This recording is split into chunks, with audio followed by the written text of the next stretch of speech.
It's Big Los. Hollywood Kev. And as you already know, the Noize podcast is a free show with all the free smoke that you can handle. But now we need you, the ear hustlers, to do us a favor. If you can please go ahead and subscribe to iTunes, iHeart, YouTube, and Spreaker. We greatly appreciate it. The more that you guys get involved and the more that you guys follow, the better that we can make this show. So go ahead and hit that subscribe button, follow the Noize podcast, and let's start the show. Boy, just be yourself.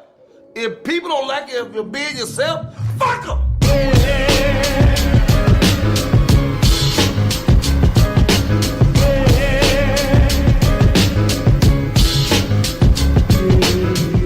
Big Los. Hollywood Kev. And welcome to another episode of The Noize. Back to the 106 announcements before the show. If you haven't yet, go ahead and follow The Noize on the big three, Facebook, Instagram, and Twitter at The Noize Podcast. And of course, you can find everything The Noize at beatnetworkonline.com/The Noize. And you can just take out the noise part and follow everything beatnetworkonline.com. And just like that, I forgot the announcements, but I'm back on. I'm back on it, baby. I'll go in order. October 3rd through the 7th. Make sure you follow the boys from The Noize. We're really going off of this episode to follow the correspondents that are going to be on this here episode because the team is really here. Yeah. Make sure you link up with us while we're in New York. We will be working media for Kamikaze. Mm-hmm. It's going to be a great event. I saw they just confirmed some more names for it. So it's been that I'm excited outside of Comic-Con. I'm excited for the food. Me too. I'm telling you, Dallas Barbecue, BBQs, we in there. All right. X, if you're listening, be ready. Then of course, right after that, the event that I think we're most excited for, Cognac Conversations, keeping it 100, celebrating the 100th episode of The Noize. Yep. 2 years of some change of dedication and really, making this thing happen.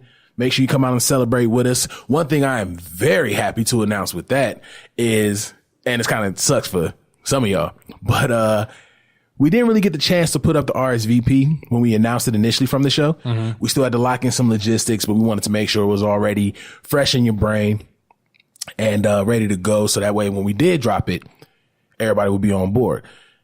Ladies and gentlemen, we set it up for the first 40 RSVP to receive a free drink ticket and free entry.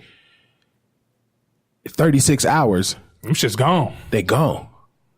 Big up to the ear hustlers for really showing up and showing out. I'm sure the free drink was a motivator, but it definitely helped. Had to be. But 36 hours to completely sell out of the RSVP, we really couldn't thank y'all enough. And we're already 25% into the pre-sale tickets. So really we can hit capacity before we even allow anybody to come to the door. So you might want to go to beatnetworkonline.com/The Noize. Click on that, pay here. Yeah. And get your shit because I don't even want to say only $5 because for some people $5 is a lot. It's $5. I learned that, I guess, in call centers. They tell you don't say only. Right. So, it's $5. So, $5 and it gets you a free drink. Free drink, $5. If we end up having door sales, it's $5 to just get you in. $5 solid. And you get to come kick it with us. Yeah, I think that's it for the announcements. So we're already 3 minutes in. We have a special guest in the building. Yeah. As I mentioned before, this is the correspondents that will be covering New York Comic-Con. The official team. October 3rd through the 7th. We have Jay Alonzo of Back to the Classics in the building. What's happening, everybody? Everybody. The ear hustlers, right? Yeah. What's up, y'all? Ear hustlers. I hope y'all still out here ear hustling. He came in like it's Woody's Roundup. Yep. Shout out to the Center folks out there. I am overwhelmingly excited for New York. Dude, who you telling? I mean, I was just telling Los the other day when he actually told me that we had guys at Comic-Con. Mm-hmm. I'm like, oh, that's what's up. Yeah. It didn't feel real until the other day when I see the pass, like, that's a damn press pass for Comic-Con. The pass, the schedule, the schedule to set up with the interviews with these big name stars. If I could just drop, just drop some shit on the ear hustlers real quick. There's a bunch of names on the list, baby. You feel me? Name drop something. But let's really talk about it. Mm-hmm. November, what is that? Aquaman, yep. DC, a solid DC movie coming out. Yeah. There's a bunch of people in it, but there's only one main star. That's Aquaman, right? Mm-hmm. Jason Momoa is going to be in the building, and guess who gets to talk to him? The Squad. Yeah. Them boys. Yeah. I think he's taller than all of us. I think me and him like the same. I think he's like an inch taller than me or something like that. Yeah, but swollen enough to. Yeah, he bear can. hug us all. Exactly. At the same time. Yeah, most definitely. And Jay, I'm gonna let you announce the other lead actor from a DC movie that's gonna be in attendance that we about to holla at. She's from a DC movie. She's from Marvel. Who? Nia Guerrero. No, well, okay, so that's three big names. Nia Guerrero, she gonna be in there too. If you don't know who that is T'Challa's right hand wool man from Black Panther. But the other DC gentleman, Is it something Levi? Something? Oh yes! Oh my God! I'm drawing a blank. Thank you, Los.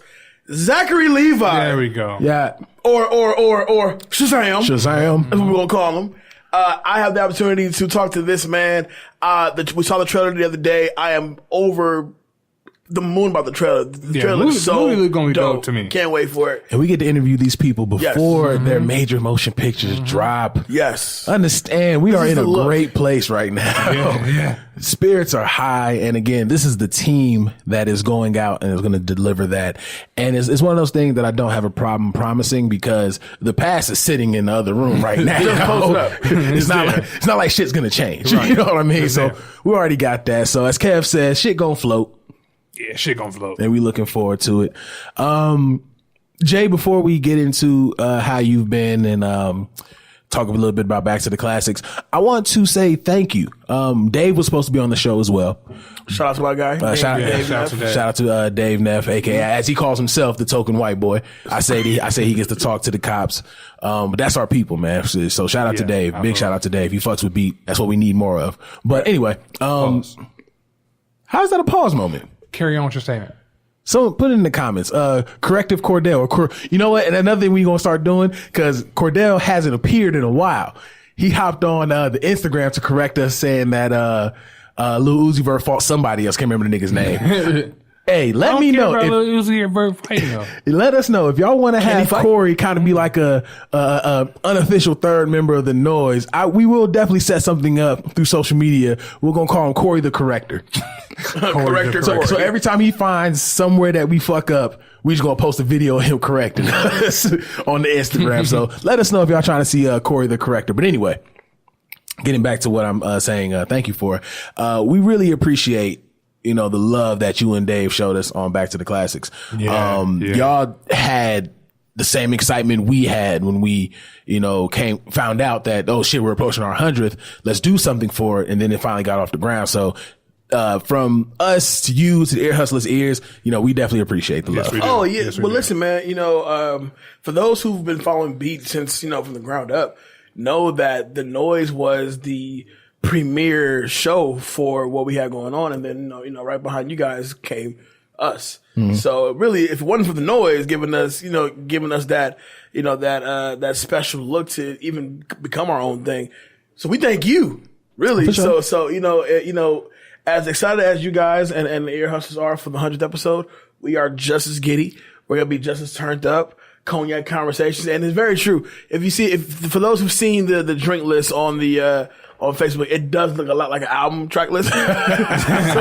so for those who enjoy cognac like myself, I'm looking forward to that as well. But besides that, though, the 100th episode is such a huge thing. You know what I'm saying? And you guys have mentioned this before on previous episodes, as far as like when we started this from the ground up.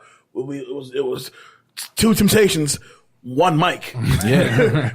So sometimes 6 niggas on one episode. Yeah. So for that, to show where you guys have started from and where we have evolved as a crew, as a company, 100th episode, that's something to truly cherish. And we're right behind y'all, but not right behind y'all. We got about another 20 or so to go before we get there. Y'all got some weeks. A little while, but it's definitely the milestone and the premier show that kicked off what we know today as Beat Network. So, yeah. Absolutely. Appreciate that.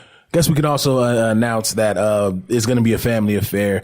Truth from Like Water for Chocolate is actually going to be the MC of the night. She's going to be kind of directed people getting their asses together. She is a mother of 2, so she knows how to get people asses together. I can already hear, hey, what's your, I can hear her voice like telling somebody, sit down. I can see it. Excuse me. I know y'all hear me talking. Excuse me. Even we gonna be attentive like, what's up? What you need?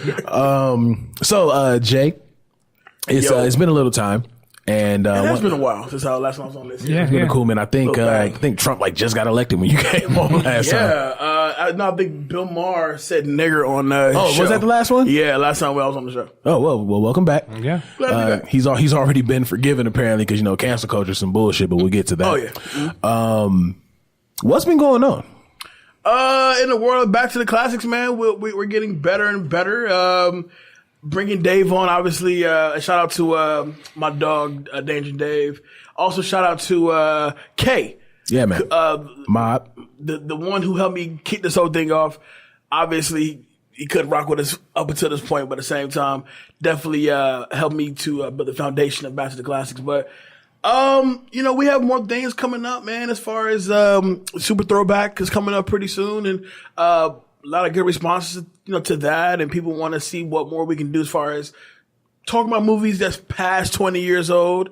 And of course, me and Dave got Reel It Back going on now, so that's thanks to you and your directing skills. Has nothing to do with me. We're able to get that out in a timely fashion, and besides that, man, we're catching these movies and feeling good. And I'm looking once again this New York trip for Comic-Con. I'm just over the moon. I'm over the moon about it. I can't wait to go. I've always wanted to go to Comic-Con, and the fact that I get to go to Comic-Con as media, I'm happy. I got, if you can see me right now, I got a big ass Grinch smile on my face.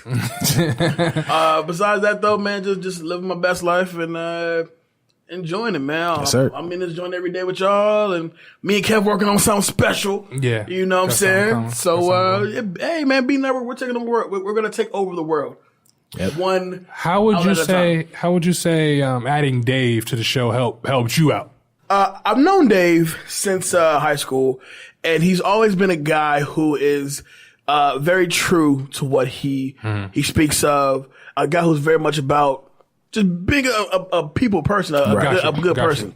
So when the idea of him to join the show after Kay left, it was really a no-brainer. Like, we can literally sit across from each other, have hours of conversation, and somebody we have a great rapport with each other. You know what I mean? I'm able to really express how I feel about certain things, and we can banter, we can argue, and kind of vibe off each other. It's a great vibe, you know what I mean? And the fact that we took the dynamic from Back to the Classics and brought it to Reel It Back visually, Gotcha. It just worked out better that way. This dude knows his shit. Gotcha. And to the point to where I'm forced to be like, oh damn. But he keeps you on your toes. I forgot about that one. You know what I mean? And really the most standout episode that we've done was definitely the Rappers Turn Actors episode.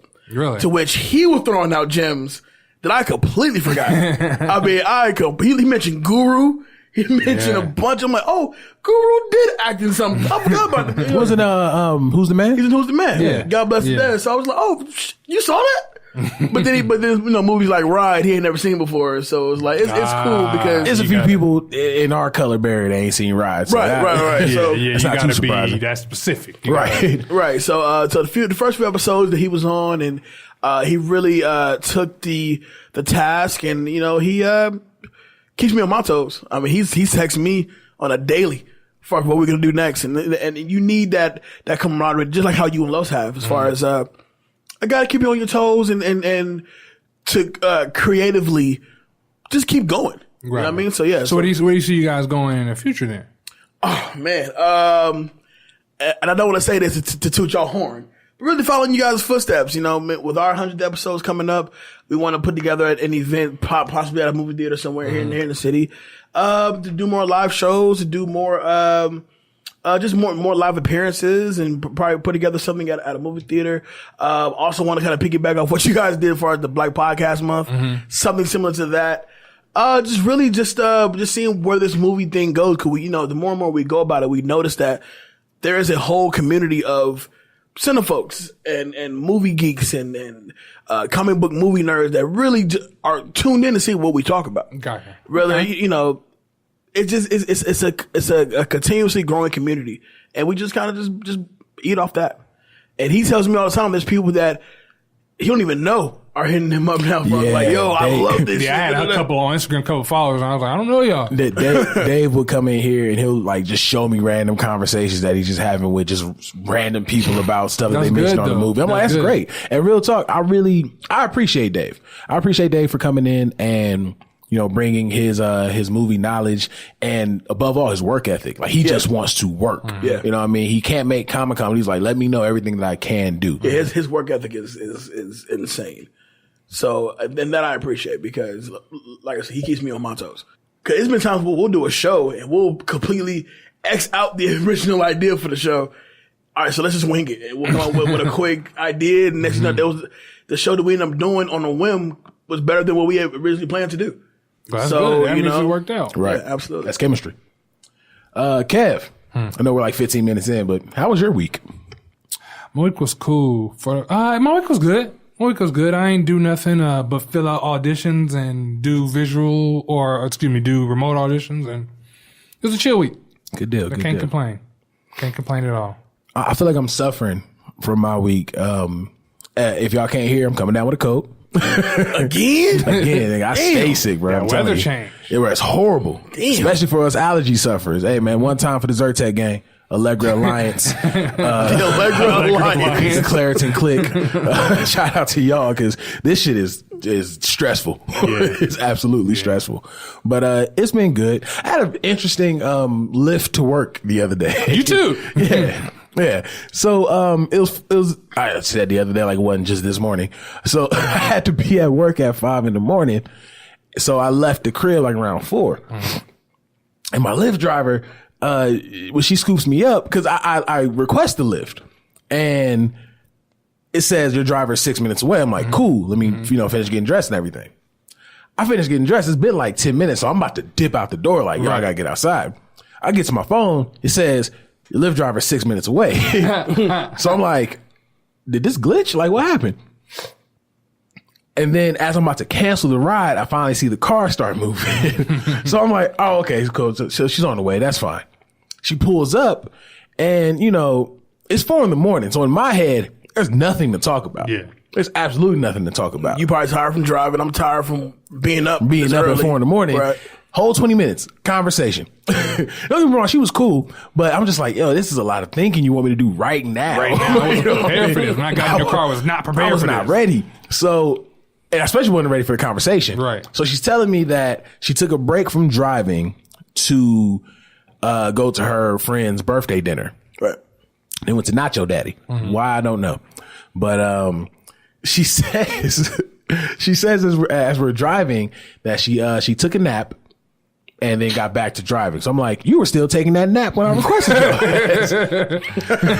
you. So I'm like, so pieces. So then she says that, they went out, they had a couple drinks. She had a top shelf margarita, yada, yada. And I stopped for a second and I think she caught it too. She was like, I had one and, I didn't finish mine. I said, no. So you was drinking while you driving. Oh, so you drinking and driving. You lifted doing Lyft. I understand. I get it. So this is where the conversation took a complete just left. She was like, I have to ask you a question. It's a personal question about myself. I'm like, okay. I'm going to paraphrase here. She was like, what should she do about her ex-boyfriend that owes her $4,500? I was like, is he just going to give it to you? She's like, no. I'm like, sue his ass. Like, what you mean he an ex? So then she starts going to further, describing the story. And I'm just like, nah, y'all still fucking around. That's what I'm thinking in my head. I'm like, you done gave him the panty drawers a few times since y'all broke up. And, she was saying that, like he would try to, hit her up like, yo, come through or whatever. No, this was his flirtation. Come through. I'm drunk and I'm feeling nasty. Yeah, feeling And I'm like, is that the go-to line? So then she brought up another situation. Again, she says they weren't, getting it cracking. But she said she was in his neighborhood at 3 a.m. in somebody's neighborhood and hit him up, told him to come outside. I'm like, and you weren't giving him the draws. Okay. Does he have 4,500 in hand when he comes Right. outside? Does he, when he comes outside, is that check ready? I'm like, these are the questions. Envelope for you. You know what I'm saying? Because, 4,500 is that's a steep loss. That's I ain't even got to how she lost the 4,500. That's just me going through the. Say you owe me a dub is one thing. 4,500? And I'm at your neck for that dub. Right. Hey, dog. I'm on your head for that dub. You owe me a Jackson. I need that. I like my presidents. So I asked Kev this earlier today. So I'm going to ask you, Jay. I'm going to give you 3 chances to guess why he owes her $4,500. Why he owes her? Or how he owes her $4,500. How did he come about acquiring her $4,500? Okay, I got 3 guesses. 3 guesses. She bailed him out. No. Okay. Good one though. Good guess. He's trying. He bought a car. No, That's the first thing I that's said. the first thing Kev said. No. Okay, all right. He's trying to launch a business, and she threw him 45 to help out. No. Solid guesses though. Solid Yeah, guesses. those are solid guesses. A for effort. Okay. So it was her tax money. She had $4,500 in tax money. Did you get a whole check? Oh, okay, keep listening. Okay. $4,500 in tax money. She left it in this nigga's car and her money became his money. She was like, I think I left my tax money in your car. Can you come drop it off? He said, yeah, cool. I'm on my way. 3 years later, he's finally hitting her up, talking about some come through. I'm drunk. I'm trying to Mr. Nasty He time. took that money and said, fuck this relationship. He said, it's time to blow. Nigga, it's time to get this shit going. $4,500 worth more than this relationship. I'm out. Ooh, 4,500. That's not funny. That is so grimy because these are the ancient niggas that women talk about. But I'm like, So he didn't borrow 4,500. No. He straight up took her shit. and the first thing I thought about, because first I was Finders keeper. right. He said, no, Finders keeper. Finders keeper, bitch. I'm out. he's like, no, we ain't Indian giving over here. This is mine. What 4,500? Now, what's crazy about it, because the first thing I said was, damn, that was hella bold. She get out the car. He's like, oh, hello. You know what I'm saying? He's like, all right, so I just came up. God just blessed me. But then I thought, I'm Yo, like, imagine what he bought, son. Like, think about it. he probably bought some shit that he just did not need. He went on a shopping spree with that. Like that a fucking bow and arrow. What Meanwhile, she blowing him up. 4,500 just fell in his lap. When I tell you there was a legit montage of him shopping, I bet. with the biggest happy grin Coming out of the mall, out of Meadows Mall. It's just mad bags. Anyway. So I was thinking, I was like, damn, he's like 4,500 just fell in my lap. But then I thought, out of all ways to lose your money, you left it in his car. Wait a minute, though. Think of it. That should be damn near the safest. Like, That I should left be it in my like- boyfriend's or girlfriend's car. and he was currently at the time her boyfriend. yeah, they were Yeah. dating. He said, Now, "Fuck this the relationship." nerve of this What's motherfucker. crazy about that is she didn't know until the next day.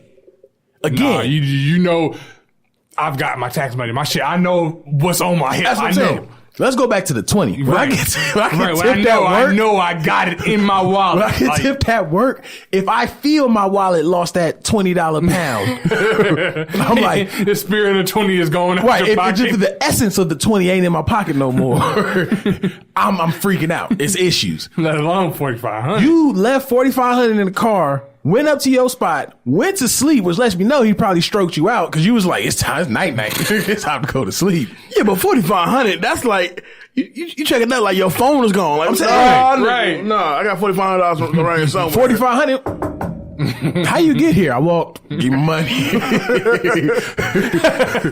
Because ain't no way. There's no way. I'm not You leaving just- $45 just in anybody's car, let alone And she was $4,500. probably waiting up the next day. Like, he said he was going to, she was waiting all day. He was coming. She canceled all her plans. Right. She didn't do nothing. She waited by the door. This nigga never showed. It's like the father that never came for baseball practice. Like just sitting outside with his mitt and his He the baseball. father then that have went, the he the audacity- father that went out for the cigarette. He went to the Never store. And they have the audacity to call her for some poon later on. 3 years later. And I think she gave it up to dude. I'm Wait going a to be minute. honest with you. What'd he say? I want to do something nasty. I want to do something nasty. It's Mr. Nasty time. I got this new bed with some cups on it. Come on, buy. I got oil too. He bought the bed with that food.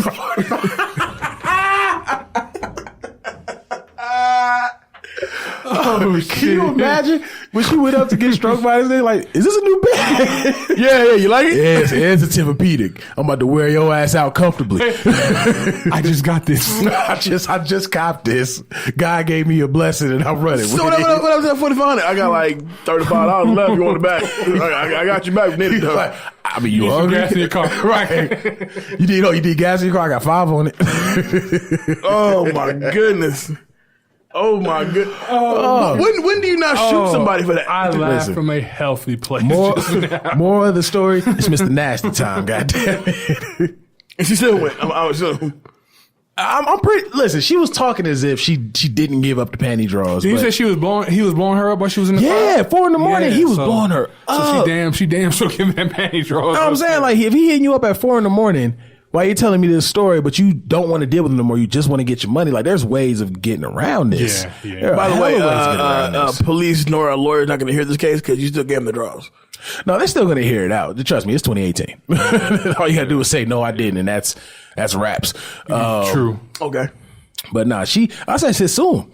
Straight up sue him, and they'll garnish his check. You'll get your money back. It'll take some time, but you'll get your money back. You'll be good. That's a hell of an Uber story because can't give up the fact that you gave that poem. Right, I'm about to say you can't unfuck him. Yeah. But I wish I had that one because I told a few weeks back. You remember when we had that crazy little sandstorm we had, right? Yeah. All right, so I was going to the casino to cash out a check, and I called a Lyft as well, and I walked outside. It was clear as day, like nothing was going on. Went back inside to put down a glass for whatever I was drinking. And then that shit just kicked up. Like the storm just kicked up. Yeah. Right? It was crazy. So I get to my Lyft, and my Lyft driver is this Arab gentleman. Mm-hmm.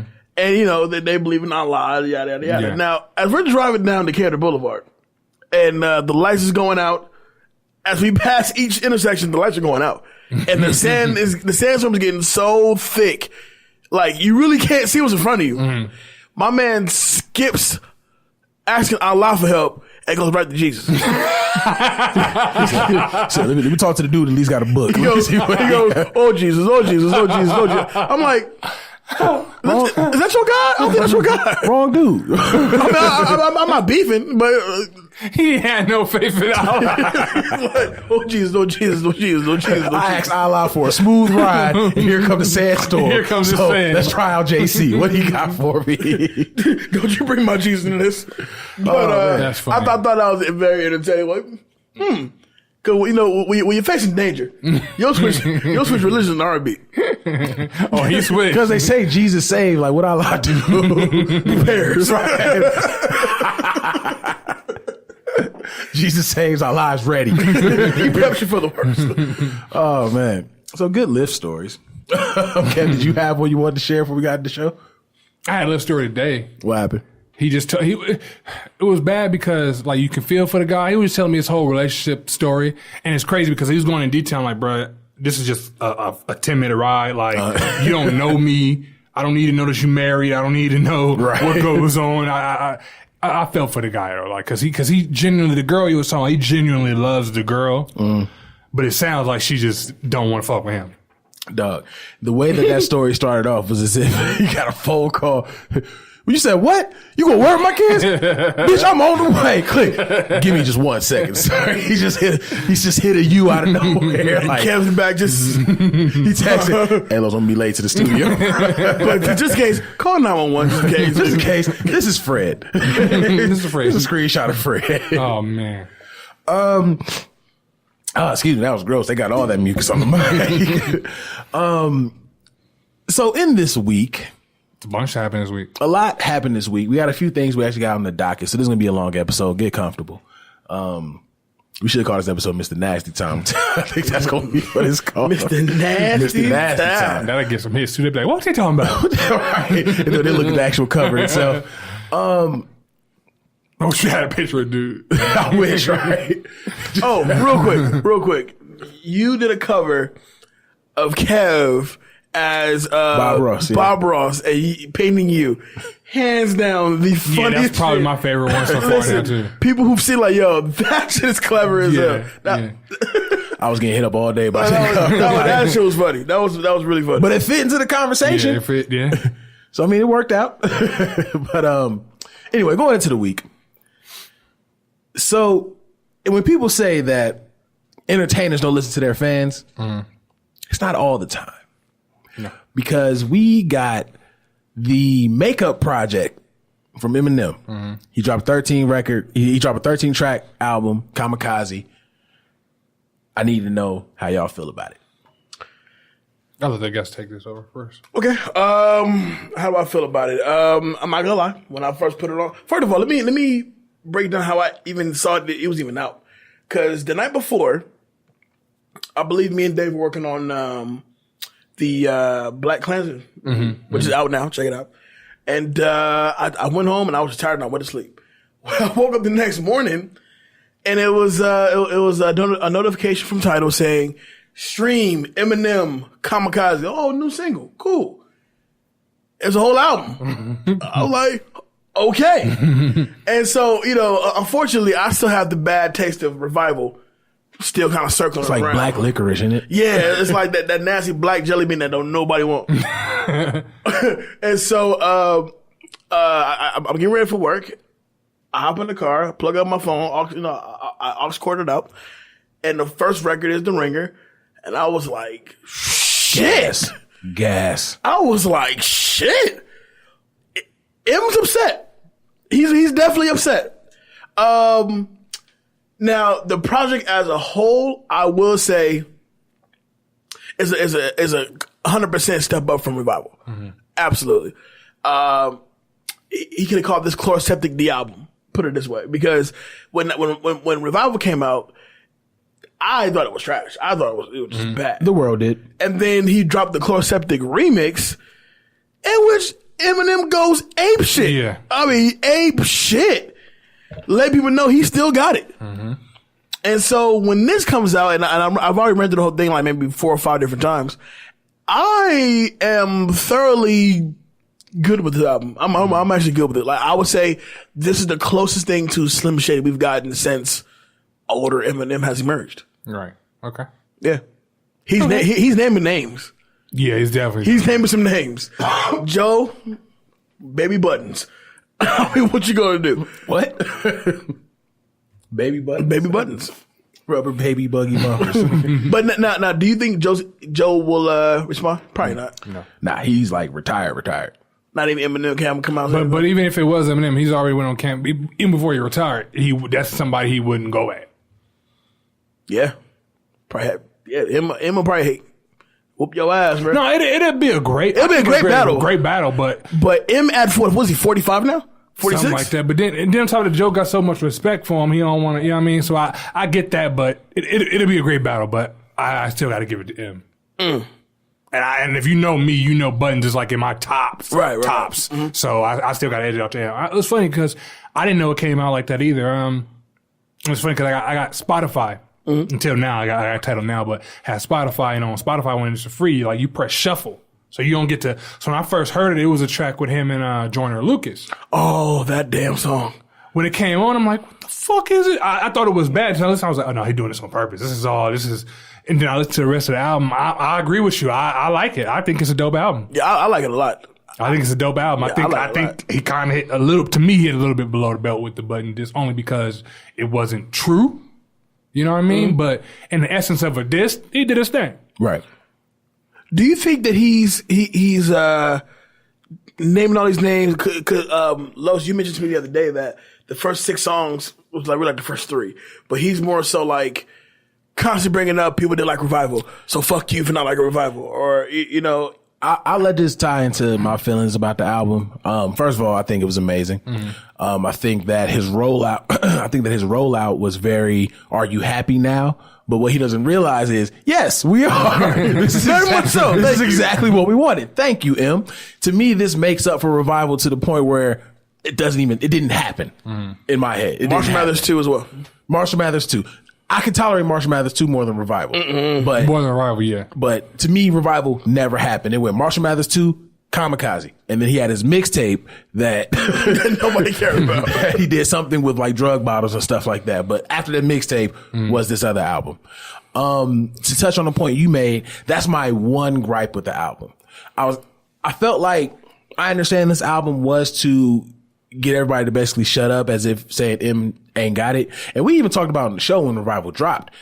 Lyrically, he's still there. Yeah, he ain't lost a step. But before you even get your point, I think he's probably one of, besides Jay, he might be one of the only older rappers that you can hear and you can tell still got it. Because now people like, they don't want to hear Wayne. Right, yeah, absolutely. You know what I mean? Like Wayne ain't in his 40s yet. Yeah, one of the older rappers, you be like, okay, they still got it. Wayne, M is pushing 50 and has been the most consistently lyrical artist in the industry right now. If not the most consistently lyrical artist in the industry right now. So I wasn't mad at what he was spitting on Revival. I was just mad that Revival was a bad album. You know what I'm saying? So I felt like he really bounced back with this one. But again, my biggest gripe is the fact that he did take the time in the first few tracks to mention y'all thought, that it was trash. I'm like, to me, you didn't have to do that. You already got that off from the Chloroseptic remix. Right. So we get it. We get it that you heard us. Right. You know what I'm saying? Now you're going to come back with an album to shut everybody up so that you still got it. You did that. But why reference it so many times? I don't think it changed the record. I think that was just like a little gripe from a writer's standpoint. It was redundant. It was redundant. I'm like, you don't have to keep telling us that. I heard y'all say y'all like I'm upset. I'm gonna keep saying it over and over again. Like, cool. I'm upset. Cool. I get it. So now we know if we want to get a solid, if we want some Slim Shady type, talk about albums, just talk shit, tweet him. Just go ham on him, and he's gonna give us great shit. Now, I do pose a question. I look at this situation, and it fell right in line with the Nicki situation. Mm-hmm. Do you think this is what artists should do going forward? When you hear the criticism, when you see the tweets, you see the social media conversation around the project you put out, you see that you're number 2, which isn't a bad place to be at. Right. If you feel that hurt by the reception of your material, re-up and drop something. Do you think that should be the new move? From me, no, because only certain artists with certain level of respect, certain level of track record can actually go about that. Like Nicki, what she's doing as far as like just being pissy about being number 2 and, basically, calling Travis Scott cocksucker of the week or whatever she calls him, like you're being bitter. Now, but if for some reason it's working for you because your fans are going to agree with you and you're still getting the spotlight still on you. Eminem, you said his last album was trash. You think he fell off? He hit you with some shit, letting you know I have not fallen off. He made the world go. Never mind. I'm still very much Slim Shady. That formula is not going to work for everybody. Kev? Oh, I'm sorry. Go ahead. Oh no, that was it. Like Lil Pump can't do that. Of course not. Well, that's like hip hop heads aren't checking for Lil Pump. I'm gonna go into what I mean by that. But Kev, what do you think? I'm gonna say I think it's the way to do it. Just shut up and make music. And make it better than, I think so. I can agree with that because even though, like Jay said, it's not going to work for everybody, but I think it doesn't have to work for everybody. Right. You know what I mean? Like you let's say you ain't got nobody really checking for you. Cool. But through all your bullshit, you still put out music. That's going to speak volumes in the long term. Mm. So I agree with you. I think they should. The reason I say that, because, it's not going to work for everybody, but I'm talking about the cats who are respected lyrically in the game. Mm. Nicki hasn't been respected lyrically for a while. However, she does come from that short list of new generation, respecting But the even bars. if she wasn't, if Nicki would take into consideration she's not respected, let's say she's not respected, but when she sees that disrespect or whatever she wants to call it, she still gets in the booth and still does her thing. People gonna be like, well, yeah, she ain't been on top, but she still went out there and her features are, are still there, obviously. But, and I don't want to, completely dive into Nicki. I'm just saying this in general. Like when you look at the blueprint for it, I don't think they're gonna be able to drop it as quick as M, because M, he's like a computer when it comes down to lyrics. You know what I'm saying? So he can give you an album 2 months after the album dropped. You know what I mean? Right. But and really, what if we find out that Kamikaze was nothing but throwaways? I would not be surprised. I'm like, you threw this away? I would not be surprised if he did that shit and it's like really gonna drop. So I would not be surprised. Right. Like, wait, there's more? Right. I look at J. Cole for a solid example. People were not feeling For Your Eyes Only. And normally we gotta wait 2-3 years to get another Cole album. Mm-hmm. We waited, what, a year? Before KOD dropped? Less than a year before KOD dropped, because he knew that the demand was there. Mm. You know what I mean? He knew that people were not impressed. They didn't want what you've been doing, and then he dropped KOD, and then he started dropping freestyles to remind people. That's why I think that should be the new move. If you have a history of bodying, you know what I'm saying, everything that you're on, just bounce back, double up. I think the only person that doesn't necessarily need to do that is Jay. Yeah, I agree. And go ahead. Because as we all know, you know, Jay's our favorite rapper. So with Jay has been the most consistent when it comes to aging gracefully in hip hop. As far as he's the only, I won't say he's the only, but he's one of the few who can really adapt with the times but yet still be who he is. Right. Like 444 is a solid, you know, testament to like, yo, Jay-Z is 48, 49 years old. This is what, 13th, 14th album, and yet can be so relevant to today. And this cat's who, like us, been listening to Jay since we was in fucking elementary school. Right. And now we're grown with kids of our own, and now our kids know Jay-Z. Y'all grown with kids, y'all. We're putting that evil on. Sorry, me and Kev, we have kids now, and our kids know who I got Jay-Z nieces is. and nephews. So it's very rare when you have a rapper who can really, you know, stand the test of time like that and can put out a project. It can still do arena shows or stadium shows and sell them broads out. You know what I mean? And not too many cats can do that. Like, you would only hope like Ja Rule can do well on a theater tour. You know what I'm saying? Versus, I'm thinking like a club tour. Look, you thinking that? I'm thinking, why the hell you choose Ja Rule? like Ja Rule. In my head, I'm going to a picnic. Oh shit, Ja. I said about Nelly. It's a house party. Oh, Ja's here. Is that Ja Rule? Hey, But yeah, ultimately, I think that's a solid way to do it. And no one really wants to hear a rapper go talk to you about stuff. That's why, you know, going backwards, that's why everyone says, well, we all know he lost. But if Meek would have responded with, what was the second diss record he did? Not that shit with the Undertaker beat, but I forget it, but I know what you're talking about. probably what's called. If he responded with that first, we would have been like, okay, we have a battle. Right. You know what I'm saying? But because he didn't, because he responded with words, you look like, nah, not feeling it. So to hear rappers complain about the reception of their album, that's not hip hop. That's why I have so much respect for him, because he didn't go on a Twitter rant. He didn't do interviews and say, y'all shitting on my album. He gave you Chloroseptic. Then he disappeared for a while. Well, like 3 months and popped back up with Kamikaze. I think that's the new wave. If people saying you ain't got it no more, show them that you still got it. Yeah, because at this point, Revival hadn't even been out a whole year. Right. Before we got Kamikaze. That's how you know what we were saying about Revival definitely got to him. You know what I mean? Like, for me, when I first heard Kamikaze, the very first thing I was like, cool, I love it. And this man's a legend, so I would never disrespect him like that. But Rick Rubin and his input on these last two Eminem projects is like, it's in the 80s. We don't need, like, you're too far back. And one of the main complaints I keep hearing about these older cats, you know, compared to the new school, like, how come Eminem won't do a record with Migos? Which probably would never happen. But, you know, how come the old school cats won't recognize the new school cats and let's blend together and let's see what happens? Very rarely the old school cat, like a Jay or like a Nas or whatnot, we'll link up with the new school dudes. Like I know Quavo wrote like 3 records on the Jay and Beyonce album. Just to tag in real quick and I'm gonna let you finish. Nas is another one. The reception that he got for his album that he did with Good Music, he's back in the studio now. We're supposed to get something before the year is out. Like, that's just the wave. You know what I mean? Keep going. My fault. Oh, no, I was done. Oh, sorry. I was done. Yeah, I just think that's really just the best move. And honestly, it's good for hip hop because now we're just getting an abundance of music. Yeah. Yeah. I mean, it's good. Artists are sensitive about their shit. Absolutely. And we saw M was. Even when he released an Instagram post, he was all like, don't be so hard on this one. Fuck you. Yeah. With a middle finger. You're like, what? You listen to the album. All right, you right. I think like the tweet was try not to overthink this one. Like, yeah, you're right. I won't.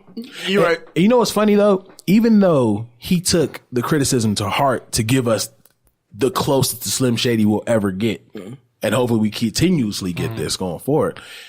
Even though he took the criticism to heart, he had to have known in the back of his mind, like, yeah, you're right. Because when you really look at it, he was able to admit that Relapse was trash. He'll probably admit the Revival was trash next year. Yeah, he'll probably finally come to terms with it. But knowing that this is where you were from a creative standpoint with Revival, and then you're able to give us Kamikaze, you did some research. You took some kind of accountability. Like, okay, this could have been better. Well, keep in mind, this is Eminem's 10th album.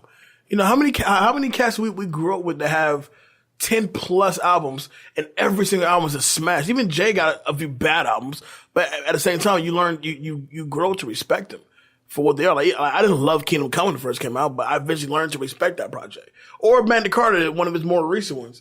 Magna Carta as a whole is not a great album, but if you kind of, you know, go back to kind of go from track to track, you kind of, you respect it for what it is.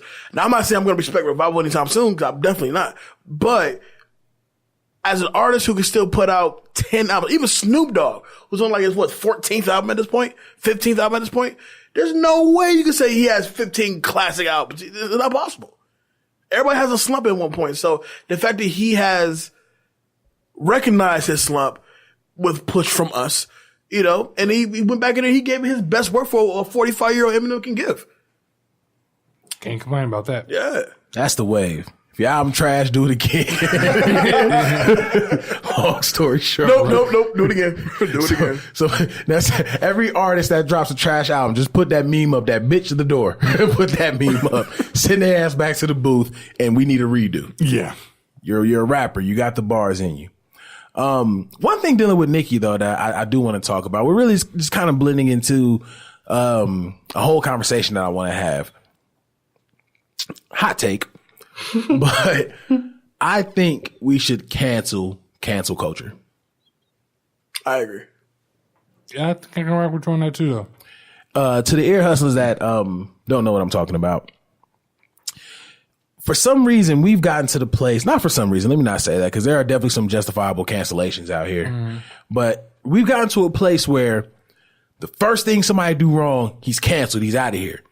But at the same time, we're kind of hypocritical with how we set up these cancellations. Ain't no kind about it. Oh, okay. Very hypocritical. You're absolutely right. Now, don't get me wrong. Again, all the sexual abusers, all the disrespectful cats, like, okay, cool, get them up out of here. I'm all right with that. But it needs to be cut and dry that these people need to be canceled. Right. I say that to say, bringing it back to Nicki, I look at the situation with her and Safari, and who was the other one that got mentioned? Was it Meek? Mm-hmm. Yeah, and Tiger. And Tiger. Wait, Tiger? Well, because Tiger and Safari's hairline guy is the same guy.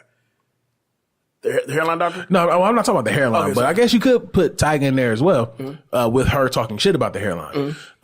Which I didn't know you could actually do that. I'm like, if I learned that earlier, I would have not gone bald. We didn't have the bands for that. For what they dropped to get their shit back in. Safari's hairline is crispy, boy. My $1.99 razors are doing just fine. What they want to drop me to get some plugs. Beauty supply. You feel me? But I go back to Nicki, and you look at the fact that we could really just stay with Safari here. It's on record. The man was taken to the hospital through the paramedics from a stabbing that he said I tried to kill myself to protect Nicki. Once everything went to shit, he finally admitted, no, she stabbed me.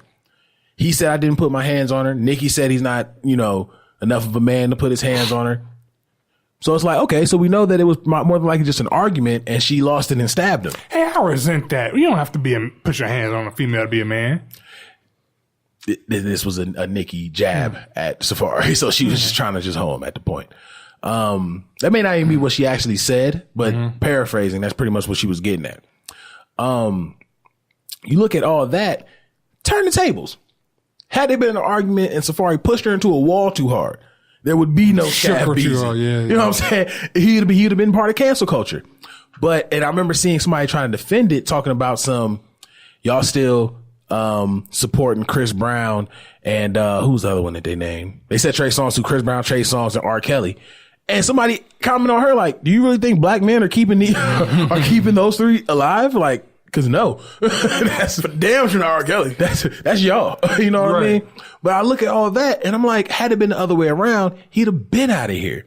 Mm-hmm. So, and another example that I want to add to it is Kanye. Kanye went back to Chicago, did that hour-long interview where he touched on basically everything. Mm-hmm. And, you know, even cried in the interview.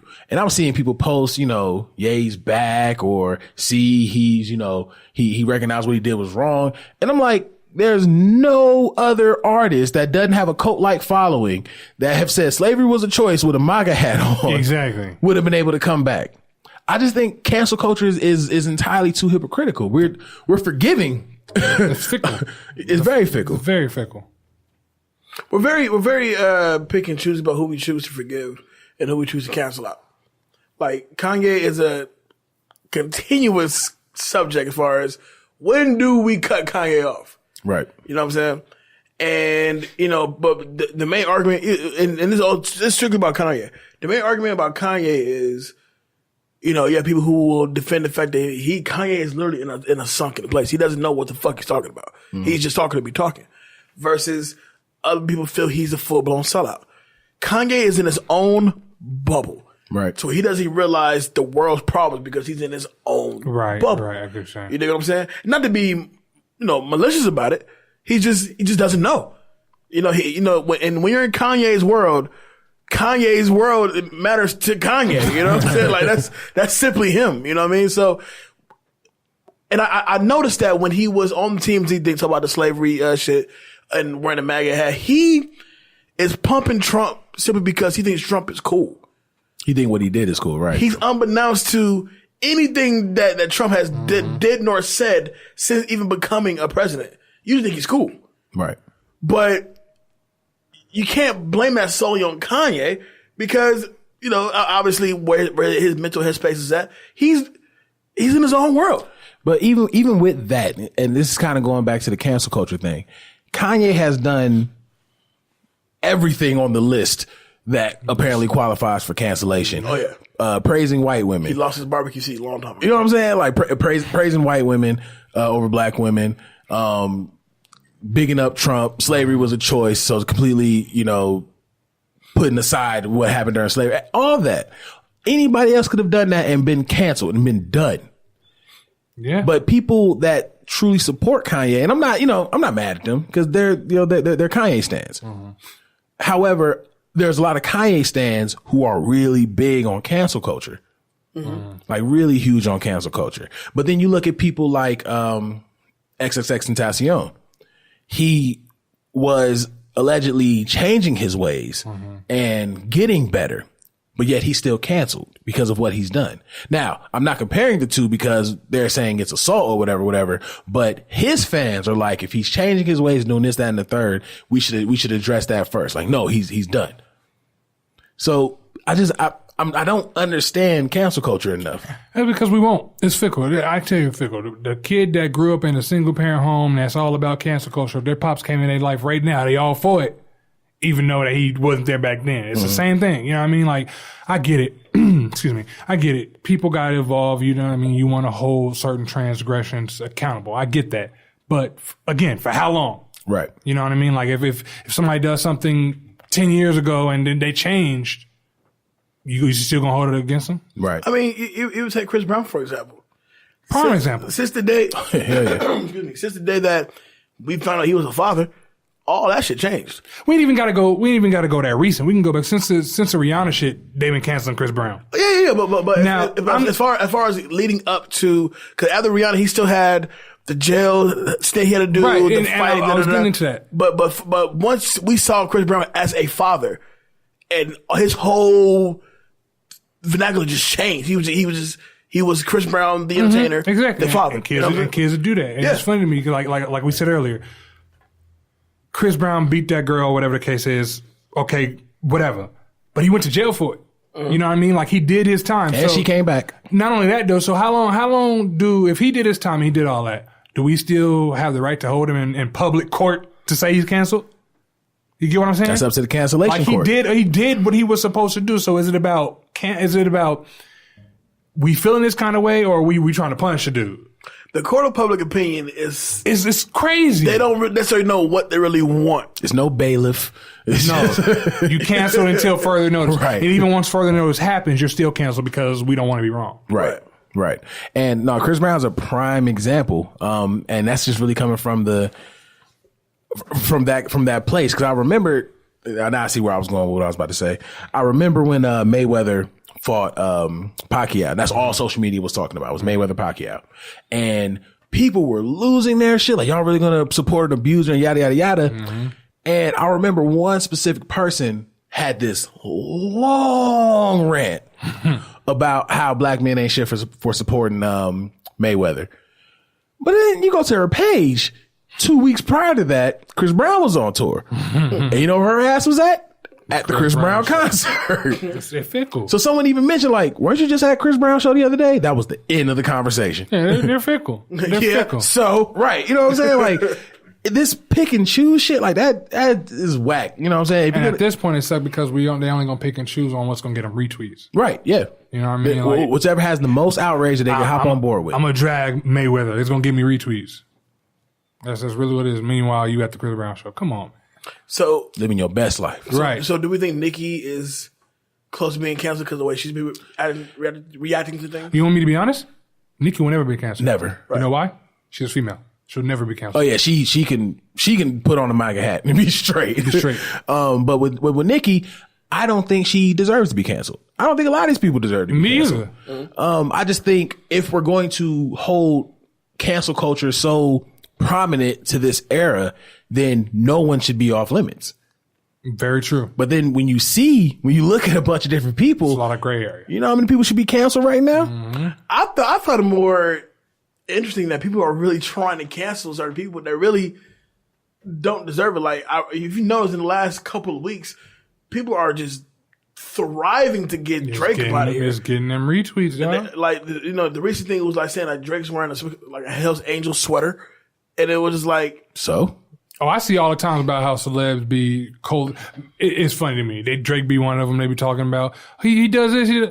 LeBron was up there. We've seen since 2003. LeBron been throwing up the rock. Mm-hmm. He's part of the Illuminati. He's throwing up the symbol. Bro, he been throwing this up since forever. Right. What are you talking about? To the league. But you know what? Drake is another really good example. And I remember we mentioned this when Pusha was going at him. We were like, Drake is the only black man that could be a serial womanizer, hide a baby, be an ancient daddy. He'd probably be an ancient daddy and still be praised. Yeah. If we're going off the docket of cancel culture, Drake should have been canceled off of that one beef. We ain't even got to get that far. I'm gonna tell you how people should be canceled. Pretty sure one of our doctors or post guy, whatever the case, probably go home and fuck his wife up. Right. We ain't canceling them. Right. You're not canceling my life. You're not canceling that doctor who's rendering your chemo. No. Technically, at that point, that's his business. Right. You see what I'm saying? How fickle that is? They only do it when it's celebrities. Like I said, man, cancel culture needs to be canceled.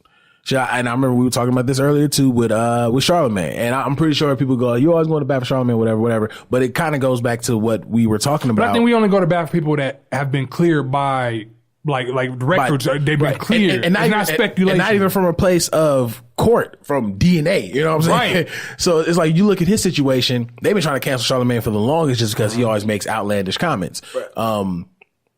But because, you know, all of a sudden this rape case came up, not the one where you're talking about, dealing with his wife, which, everyone has admitted that the wording on that was fucked up. Right. He admitted it, yeah. You know what I'm saying? So you look at the actual rape case, the chick didn't want to participate in the court. She just wanted the bag. Right. And left it. And once she realized there was no bag involved, that was it. That was it. And then the case got dismissed from DNA evidence. Like there was none. Mm-hmm. Like you didn't do a rape kit. You didn't report it until now. Like this is really the first time hearing about it. There wasn't enough evidence to sufficiently go through it. Mm-hmm. And then it was just like, well, he still should be canceled. Like why? Based off what? Based off what? Like if he's admitted every wrong that he's done, looked back on his career and says, I cringe at it, and was cleared. If we're so forgiving of Kanye, why can't we be forgiving of the things that he said? Because we like Kanye. Yeah, right. Bro, cancel culture is the strangest shit. I know there's going to be somebody that's going to listen to this and be like, no, actually, you can go for it. You can do your thing, put up your jump shot, but I'm gonna swat that shit. At the end of the day, if cancel culture is going to be a thing, then we need to be even across the board. At this point, the only people protected is Jay-Z and Beyonce. Cancel culture, they're screaming about that equality. Y'all better be equal when it comes to that cancel culture. Very true. Oh shit, we was happy to see that. Who was it? The NFL player that got accused of rape lost his entire career. Which one? The most recent one where the accuser caught a charge for it. I don't remember the dude's name. I don't even know if he was an NFL player. He was a college NFL bound. Right. Yeah, and she got a year for that. And she got a year for that. Rolled her completely killing eyes at the cop. And you know, the judge. They're still calling him a rapist. Yeah, that's the weird part about it. They're still calling him a rapist. Public opinion, you still ain't shit. Hey, and I will. But you know, on the flip side, you know how that's fickle. And I love him. Pac got accused for rape. You don't hear them say shit about that. Pac got accused for rape, and he did time. He's everybody's favorite, or he's the people that the cancel culture people. He's in their top 5. Like there's no balance. Yeah, there's no balance. And the cancel culture people will be quick to say he was in concert with the people that actually raped the girl. At the end of the day, and I'm one of the people that love Pac. At the end of the day, he did time for rape. So we are saying that cancel culture do pick and choose. Yeah, very much. Because if you look at, like, say, a sports reference, like, look at Mike Tyson. He did time for rape. Mm-hmm. He did big time for rape. You know what I'm saying? Now, Mike Tyson today is overly loved. Household name. Right. Not only that, though, and he'll probably look at you like, no, don't rape. He'll probably look at it, rape. He's a rapist. I'm not fucking with him. You know what I mean? Like, he's evolved. Now, take Pete Rose, for example. Pete Rose was caught gambling, and he's almost like a fallen star now. I mean, he has respect, right? But not in that baseball community. No. You got to be like a for real, like one of them super old heads. Be saying, I remember the World Series of '62. You got to be one of them typecast for them to actually speak positively of Pete Rose, because apparently him shaving points or whatever it is that he was doing was like the complete and utter antichrist of baseball. Like, they take that shit seriously. I think when it comes to shaving points, I think with any sport they take it seriously, because it's like you flat disrespecting the game when you do that. Right. Right. But you see the difference between the two. Like, Mike Tyson is still very much a household name. Yeah. Very much a successful brand in itself with Mike Tyson's mysteries, his acting roles, yada yada. Pete Rose he's trying to autograph baseballs at forum shops at Caesars. You know, besides that, you don't see him anywhere else. Man, you mentioned his name earlier, Snoop Dogg. Snoop Dogg was a self-admitted pimp. Snoop Dogg was on trial for murder. That, not gonna lie, I feel like he may have done. I don't know. I don't think so. I think maybe he is his bodyguard. I think his man. I don't think he pulled the trigger, but his man's. Yeah. I don't think it was the trigger man, but I look at him the same way I look at Will Smith. When Will Smith, he caught his charge for having his bodyguard beat up some dude, blinded him in one eye. Yeah. You know what I mean? Like, I look at all that. Snoop Dogg is a house. Snoop Dogg had a show with Martha Stewart. That's very successful. Crazy. Like that. You know what I'm saying? That's crazy. Snoop Dogg currently has a game show. Have you seen that picture? It was like it's Snoop and Martha, and it was like one of them have been convicted of a felony or whatever the case is. Like, one of them is a convicted felon. Yeah. And they talk about Martha, not Snoop. Right. Martha did her bid in federal. Even though I think that's bullshit too. I think that whole law, that rule is bullshit. Like, you can do, it was somebody recently a football player, NFL player or baseball player charged with insider trading. I think that's stupid. If I got the plug and if you got some information and you tell me, Kev, you got your money here, go take it out. We shouldn't go to jail for that. Just cause I got that information, that's stupid. That's stupid. Like, cause I got that information, you want to lock me up? That's stupid. Very true. Martha was like, she knew, they finna crash. Let me pull my bread out of here. You want to lock her up for that? The law so been canceling it. Wait, she got to take that L? Like, what? I don't get. That's. Hollywood Cavs went to bat for Martha Stewart. Hey, free Martha, man. MS. Like she free. She all right. Like, she good now. She good. Yeah, I mean, I really just wanted to touch on that because, again, I can't say that I'm a fan of Kanye the person. If he has good music, I'm going to listen. So I would never act like, that's going to be the case. Cause like we always talk about in the show, we can separate the art from the artist, but I can't get past, he didn't say enough in the interview for me to be like, oh, okay, well. Nah. And then the way I look at a lot of interviews like that is, you said what you said. stand by that shit or whatever the case is. Don't try to save face and make you trying to apologize because you got caught. Right, it's damage control. Right. If there was no backlash, you wouldn't be apologizing. If he converted black people to Trump supporters, he wouldn't have been apologizing. In the Kanye case, is interview varies, man, because like certain interviews, like the Charlamagne one, which I think was a fantastic interview, you really do get to understand exactly where his head's at. Or really lack thereof, just where Kanye is mentally at this point in his life. But the TMZ thing, it was spur of the moment. The lights were on you. TMZ's known to get the worst out of people. Right. So it's like you'll say that outlandish shit probably because you knew it would get a reaction, or you blurted it out. The Charlamagne interview really does show Kanye as somebody he just doesn't know. He doesn't know what's going on. And that's why I'm at a place of... Is that an excuse? It's not an excuse, but it's definitely enough to be like, you know what? All right, we need to more so get him in the right direction instead of being like, you know what? Fuck you, Kanye. I was just about to say that. That's why I'm not at a place of saying fuck Kanye, but I'm at a place of I can't fuck with Kanye. Right. You know what I'm saying? You get tired of defending Kanye. Exactly. I appreciated hearing more about what's actually going on in his head, but there isn't enough words to justify those kind of actions. Gotcha. Especially knowing the history of these people. But again, that's why I never was like, fuck it, Kanye is canceled. I'm just like, I can't be one of those go to bat for Kanye things. Somebody mentioned Kanye, he crazy. That's how it's always going to be. Yep, but somebody mentioned a solid Kanye record that just came out. That shit float. That shit slap. You know what I mean? Yeah. Like I can never be hypocritical from that place. So I don't know. Well, that's cancel culture for you. Oh yeah, cancel culture. Since we canceling shit. Cancel culture. Speaking of, go ahead. I was gonna say, you see, they canceled that woman's bodysuit. Right, Serena. Here's what's weird about that, right? First of all, it's not fair. I think everybody want to see the yams, men and women alike. Right.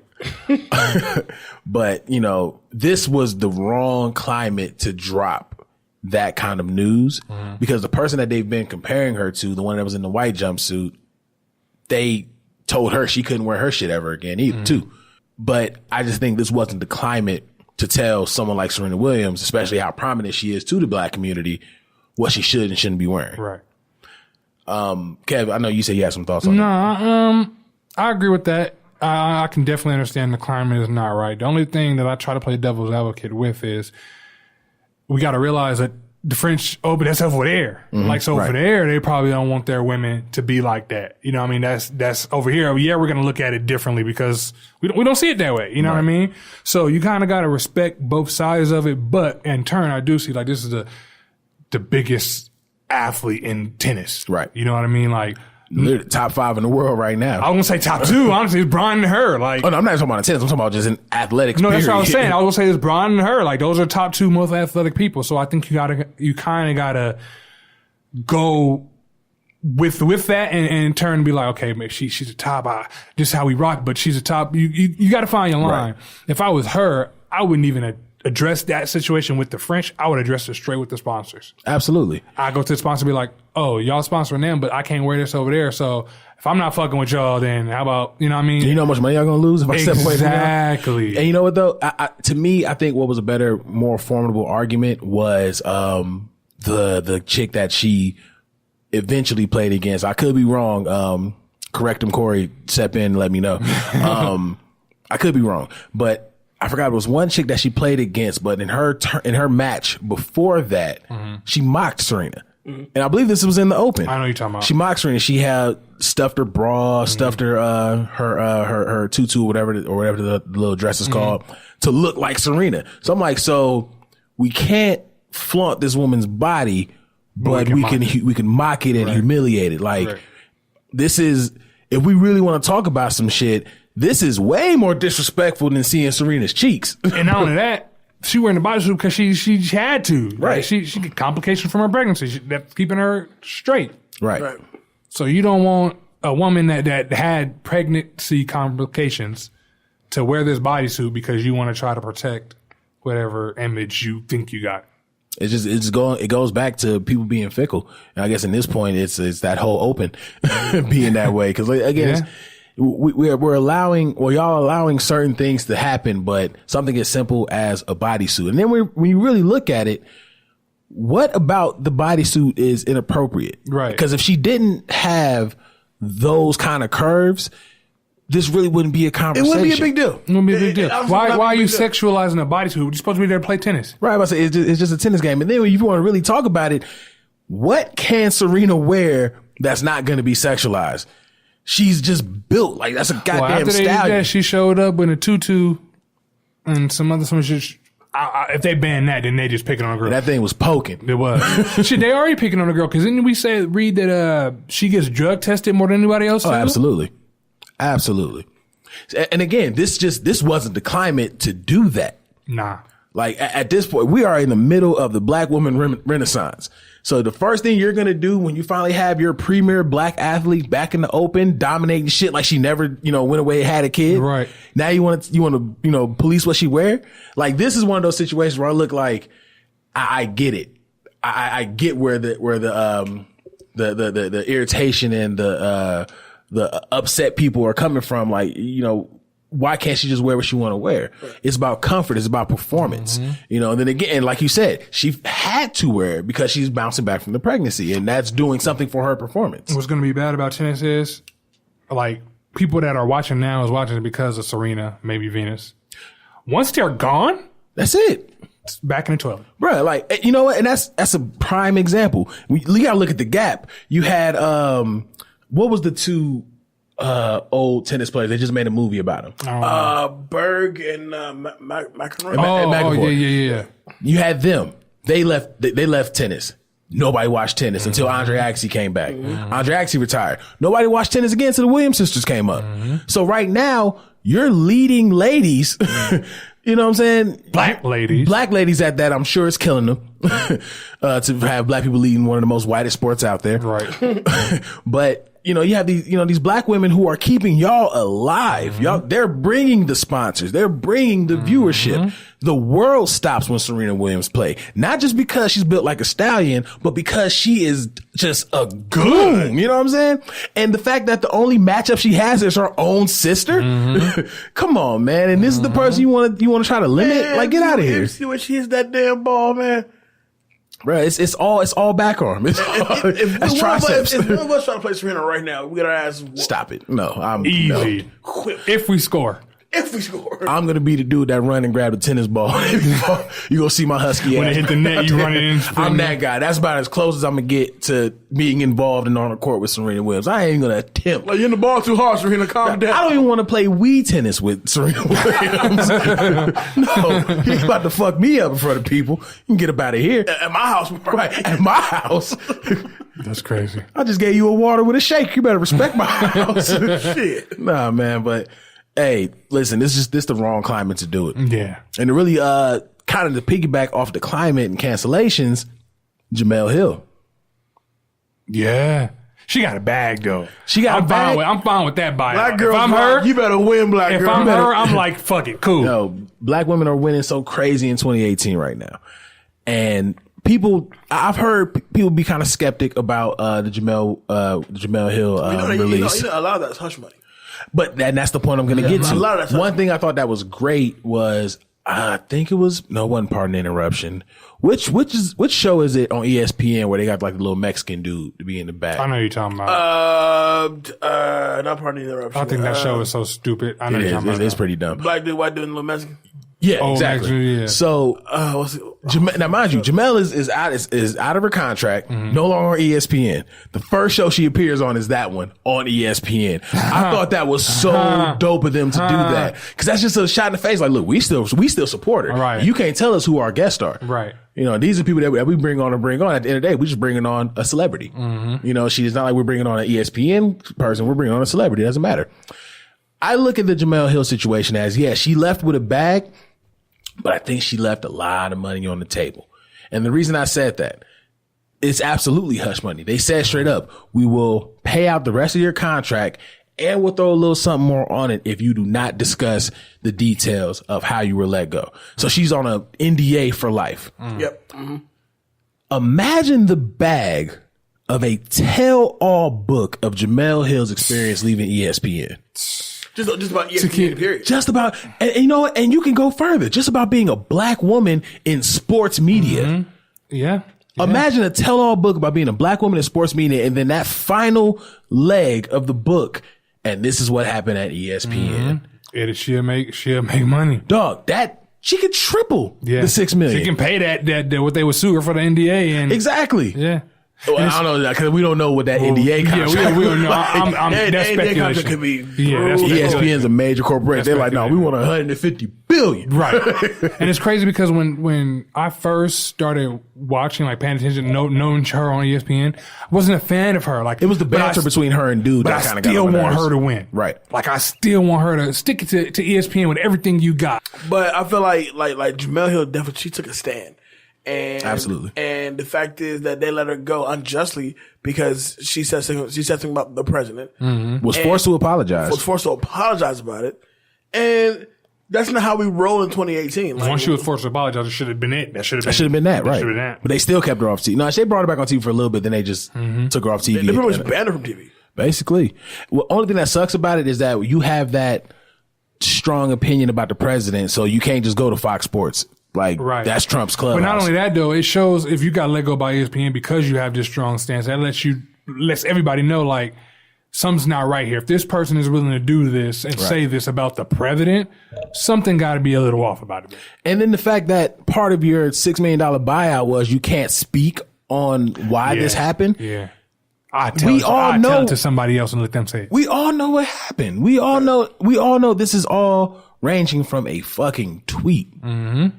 So, on your personal Twitter account. So the fact that it's a part of your contract to not speak on what happened during your exit, she left money on the table. Yeah, I agree. Well, think about how strong. I agree because she could have easily been like, "No, I need more money, or I'm gonna go write this book and make more money." Yeah, right. That's a bestseller. Even if you're not a sports fan, just from a person.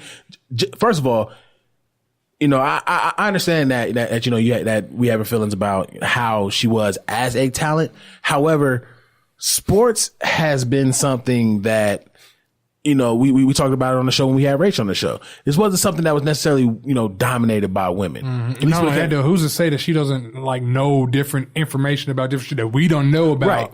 You know what I'm saying? Yeah. So the fact that she was able to thrive in sports media for so long, that story is going to be amazing. Like, and it sucks because when she finally does drop an autobiography, she can't talk about that time. So there was money that was really left on the table. So again, $6 million is good. $6 million is going to keep you warm coming out of ESPN while you try to get your stuff together. But you could have really got that back if you just took 6 months, get that good tell-all book, find a solid distributor. That's money on the table that she just left. Yeah. Well, I was saying this is now going back to the power of social media. Ideally Twitter. Because on one side, you have Jemele Hill, who said what she said on Twitter, went through what she went through, but it still came out on top with a $6 million bag when it went out the door. You got James Gunn, who said what he said on Twitter, jokingly, years back, and still lost his job. You feel what I'm saying? And Disney, they stood on their toes saying, we're not hiring you back. And then we have a president. Talk shit daily. Still. His Twitter is still lit. He violates their rules all the time, and they say, fuck it. But the James Gunn thing is weird because I don't think he should have got fired because I can tell that the tweets were, they were kind of out there. They were out there. Yeah, but you can see that he was joking, so I don't think he should necessarily got fired. But at the same time, it's like, do you really know?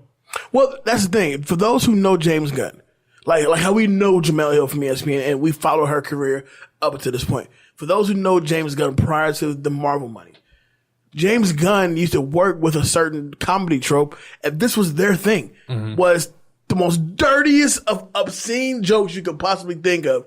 That was their thing. So the fact is, he tweeted some outlandish shit, which it is big cringeworthy when you read it, for sure. And it's such too because it was the early stage of Twitter. You didn't know Twitter was going to be what it is now. Yeah, but like Twitter first just came out at that time. A lot of people like myself was tweeting, I don't like this shit, and went back to Facebook. So yeah. So the fact that he had that, and that just sat in a Twitter vault for years and years and years and years and years, Yeah. And now next thing you know, it gets unearthed. And now he loses his job. He's now off of Guardians 3. He'll probably never work with Disney again. Or Marvel for that matter. Who are the people that go to these pages and just scroll? That's what I'm saying. How do y'all find this stuff? But then you just sit there and just swipe it all the way back to 2011. I guess if they know certain words, because I know you can go to Twitter, and if you know certain words, like let's say Los, like I can put your name and then a word that I know you've said or something like that to find a tweet, and it'll pop up. But that's why I use Tweet Deleter. Tweet all dirty shit. I don't tweet crazy anyway, but if I did, it deleted. But you know what though? Like when you really look at that kind of stuff, and I guess it's kind of doubling back to cancel culture. When you look at the culture back when he made those kind of jokes and stuff like that, even the people that take offense to it today probably found it funny back then. Right. Like, it was different. We were at our pop's house, and he just got this new dope thing where they have channels dedicated just to certain celebrities. So they have 24/7 Eddie Murphy, 24/7 Dave Chappelle. Okay, it was a dope channel. They had a 24/7 Will Ferrell. And Will Ferrell was on there during his Saturday Night Live days. That was what, 96, 97? That was early. Like 96, 97. He did a skit. I'm assuming it was like the Inappropriate Boss. And throughout the skit, he was just doing things that inappropriate bosses would do and say. And he said to a dude in the skit, something, I will rape you. And the crowd bust out laughing. That was with Giuliani. Yeah, and Rudy Giuliani was on that episode. So it's like, you look at stuff like that, and if they decide to pull that up and try to cancel, he says, I will rape you. If they pull that up and then all of a sudden cancel culture is going after Will Ferrell, you're going to find something on everybody. Yeah, that's true. Yeah. Cause at one point or another, even though it's something that we take a lot more serious now, and to be completely honest, we should have been taken serious from jump. It was a different climate back then. And not only that though, even though those are skits, those are rehearsed. Like, so it was a chain of command before it got put on screen, is what I'm saying. Right. Yeah, exactly. Those got greenlit projects before we even saw it. Right. So you look at all of that kind of stuff, and I think people don't take into account of what the climate was back then. Again, not saying it was an excuse because we recognize it today, but I'm pretty sure that there were things that were done and that were said that by the people who are so quick to cancel people that would get them canceled. Right. Exactly. You know, back in those filterless times. Filterless times. That's the only way to really put it, bro. This is where we at. You have to live so PC now. You have to. And if you don't, then you're part of the problem. One thing though that I'll always be part of the problem. Yeah. I try to be transparent. Yeah, I can't. You know what I'm saying? And can we live in such a sensitive time where, like, no matter what you do, no matter what you say, somebody's offended by it. I've been saying on the show that since starting Beat Network, this is the most PC I've ever been, and I still be saying some outlandish shit on this show. This was a good episode. We've been, having some bangers. Yeah. These last few. Said it, didn't say. Jay, thank you for jumping into the show. My pleasure, man. Appreciate it. Definitely let people know where they can find you and where they can find your material. You can find me on all the social media simply at I am Jay Alonzo, Facebook, Instagram, Snapchat, and Twitter. You talk to me and I'll talk back. My show, our show, myself and the Danger David Neff, Back to Classics every Thursday on the Big Three, iHeartRadio, Spotify, and iTunes. And hey, don't Dave name sound like somebody that's like on YouTube or something that you watch? I'm watching Dave. Like, don't he sound like he got a personality name? Does he have a YouTube name? A personality name? Yeah, I can see that. Yeah. You watch Danger Neff on YouTube? I do. Right. He reviews toys. Also, our show Reel It Back is on YouTube. New episodes weekly. Our newest episode, we finally got a chance to get Black Klansman up. Jump on, check it out. You'll love it. If you happen to see Black Klansman, I would suggest you watch it, but don't be around any white people for about an hour. But besides that, though, once again, I thank you guys as well for bringing me back on the show. I miss you guys, dude. Happy to have you. Bros. Absolutely. Catch us in New York, damn it. Let's go. Comic-Con 2018. Hoorah. Hoorah. Okay. Oh, I was going to say it too? No. I was just, Oh. I mean, it would have been good if he was a part of the hoorah, but whatever. My Twitter is _ Hollywood Kev. The Instagram is reverse Hollywood Kev _ Yeah, that's it. That's where I be. At Big Los IG on IG. I be on there. I don't post, but I be there. I talk. I like a picture or two. You can also follow me on Snapchat, Big Los 89, and follow the Noize Podcast on Facebook, Instagram, and Twitter at the Noize Podcast, and of course BeatNetworkOnline.com for everything Beat Network. October 3rd through the 7th, catch us in New York City for New York Comic-Con. Hoorah! And of course. You still miss your kid. That one didn't work, actually. I was in the middle of my whole last sentence. I'm sorry. And of course, October 12th, Cognac Conversations, keep it at 100, celebrating the 100th episode. RSVPs are gone, and the paid tickets are almost gone. So go ahead, get online and get your tickets before they're Italian accent? Gone. Oh, that's your Italian accent?